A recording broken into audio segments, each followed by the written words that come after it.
আল্লাহ পাক রব্বুল আলামিন মুমিনদের সম্পর্কে কোরআন কারীমের মধ্যে আরো বৈশিষ্ট্য বর্ণনা করেছেন।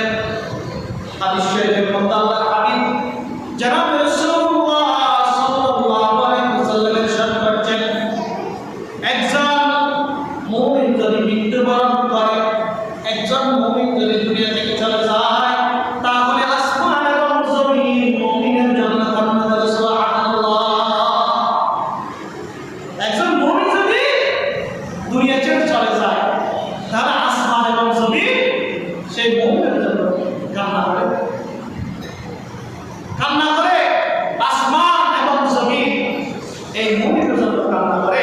হাদিস শরীফের মধ্যে বলেছেন, وعن انس بن مالك قال قال رسول الله صلى الله عليه وسلم ما من مؤمن الا وله بابان باب يصعده منه عمله وباب ينزل منه رزقه فاذا مات بكينا عليه فذلك قوله تعالى فما بكت عليهم السماء والارض وما كانوا منذرين.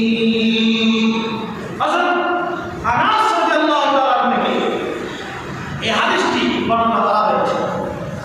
রাসূল কারীম সাল্লাল্লাহু আলাইহি ওয়াসাল্লাম বলেছেন, মা মিন মুমিনিন ইল্লা ওয়া লাহু বাবিন। মুমিনদের জন্য আসমানে দুটি প্রবেশদ্বার রয়েছে। আসমানে দুটি কি রয়েছে? প্রবেশদ্বার। এখান থেকে মুমিন প্রবেশ করে আসমানের মধ্যে। এরপরে বাবিন